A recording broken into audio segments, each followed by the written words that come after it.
बताई कि 1 महीने का समय हम सुनिश्चित करेंगे। अगर 1 महीने में हमारी मांगे जो 4-5 प्रमुख मांगे हैं, अगर उस पर काम नहीं हुआ तो 2 मार्च का इंतजार खत्म करने के बाद 3 मार्च के बाद हम लोग यहाँ बड़ा प्रोटेस्ट करेंगे। उसके बाद गांव-गांव निकल के हमारे कार्यकर्ता सरकार ने जो वादा खिलाफी की है उसके प्रति समाज को जागरूक करेंगे। ये पार्टी का फैसला है। अभी यहाँ पार्टी का संगठन फॉर्म नहीं किया है। अभी यहाँ भीम आर्मी के जरिए हम लोग अपने आंदोलन को मजबूत कर रहे हैं। अगर ये सरकारों द्वारा हमारी मांगे नहीं मानी जाती तो हम ऐसी सरकारों के भरोसे नहीं रहना चाहेंगे। फिर अपने संगठन को, राजनीतिक संगठन को हम लोग यहाँ तैयार करेंगे, उनके जरिए हम यहाँ चुनाव दिलाएंगे। छत्तीसगढ़ में इस साल विधानसभा चुनाव होने वाला है, जिसको लेकर प्रदेश में राजनीतिक हलचलें तेज हो गई हैं। अब भीम आर्मी चीफ चंद्रशेखर आजाद ने छत्तीसगढ़ में एंट्री मार दी है। राजधानी रायपुर पहुंचे चंद्रशेखर ने आरक्षण मुद्दे के सहारे अपनी राजनीतिक जमीन तलाशनी शुरू कर दी है। उन्होंने भूपेश सरकार पर अल्टीमेटम भी दिया है और कहा है कि जरूरत पड़ी तो चुनाव भी लड़ेंगे। चंद्रशेखर आजाद ने एससी वर्ग के आरक्षण को 13 से बढ़ाकर 16% करने की मांग की है। उन्होंने प्रदर्शन कर रहे लोगों के बीच पहुंचकर कहा कि अगर ये मांगे नहीं मानी गईं, तो पूरे प्रदेश में 3 मार्च से आंदोलन करेंगे। इस आंदोलन में शामिल होने के लिए उन्होंने लोगों को संकल्प भी दिलवाया। आजाद ने कहा कि 90% लोग 10% लोगों पर राज कर रहे हैं। उन्होंने पिछड़ों और शोषित वर्ग के लोगों से कोई लेना देना नहीं है।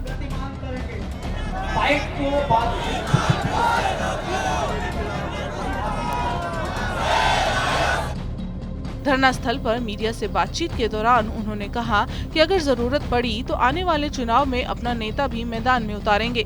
साथ ही उन्होंने कहा कि हम हजारों साल से अधिकार मांग रहे हैं, लेकिन हमें अधिकार नहीं मिल रहा है। मांगने पर भीख मिलती है, अधिकार छीनना पड़ता है।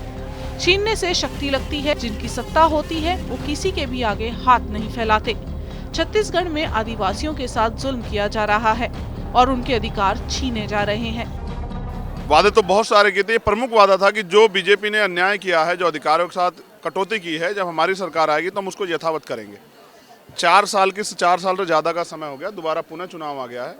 अभी तक मुख्यमंत्री जी को अपनी द्वारा किए गए वादे और जो इस बड़े समाज की भावनाओं के साथ उन्होंने खिलवाड़ किया वो याद नहीं आया। उसको याद दिलाने के लिए हम लोग आए हैं। आज हमारा प्रोटेस्ट है, ये सांकेतिक है। इसके बाद हमने 1 महीने का समय मुख्यमंत्री जी को दिया है। अगर 1 महीने में हमारी मांगों पे कार्रवाई नहीं होती, वो मांगे हमारी नहीं मानी जाती, तो फिर 2 मार्च के बाद हम लोग एक बड़ा जो है आंदोलन पूरे प्रदेश के लोगों को बुला के वो रायपुर में करेंगे, राजधानी में मुख्यमंत्री घेराव करेंगे। उसके साथ हम यहाँ से वापस लौटेंगे। वो पूरे प्रदेश में जितनी भी ग्राम सभाएं हैं, जितनी भी जो हैं कस्बे हैं, जितने भी शहर हैं, सब में जा के इस सरकार द्वारा जो झूठ बोले गए हैं उनको हम लोग बेनकाब करने का काम करेंगे। प्रमोशन में reservation schedule caste schedule tribe के लिए अभी वो मामला सुप्रीम कोर्ट में, फिर भी यहाँ के मुख्यमंत्री धड़ाधड़ जो है प्रमोशन कर रहे हैं, SC/ST के कर्मचारियों को नकार रहे हैं। मैं ऐसी जो भी सरकार के द्वारा गलत जो है संवैधानिक कार्रवाई की जा रही है, हम लोग उसका विरोध करते हैं और सरकार से मांग करते हैं कि प्रकृति उनको सद्बुद्धि दें और वो इन समाज के साथ खिलवाड़ करना बंद करें। इसका खामियाजा उनको वरना 2023 के चुनाव में भुगतना पड़ेगा। इसके लिए हम लोग तैयार हैं। दरअसल छत्तीसगढ़ विधानसभा में बीते दिसंबर विधेयक लाया गया था, जिसमें आदिवासी वर्ग ST को 32%, अनुसूचित जाति SC को 13% और अन्य पिछड़ा वर्ग OBC को 27% आरक्षण का अनुपात तय हुआ था। इसके अलावा सामान्य वर्ग के गरीबों को 4% आरक्षण देने का भी प्रस्ताव है। इसको मिलाकर छत्तीसगढ़ राज्य में 76% आरक्षण हो जाएगा। लेकिन अब तक ये विधेयक प्रदेश के राज्यपाल के हस्ताक्षर न होने की वजह से अटका हुआ है। अब चंद्रशेखर ने रायपुर में सभा करके छत्तीसगढ़ सरकार से अनुसूचित जाति के लिए 16% आरक्षण करने की मांग की है और मांग नहीं मानने पर चेतावनी भी दी है। इस तरह छत्तीसगढ़ में चंद्रशेखर की एंट्री आगामी चुनाव के लिहाज से बड़ी मानी जा रही है। राजनीतिक जानकार अब इस सोच में हैं कि आजाद भूपेश सरकार के खिलाफ लड़ेंगे या बीजेपी के खिलाफ।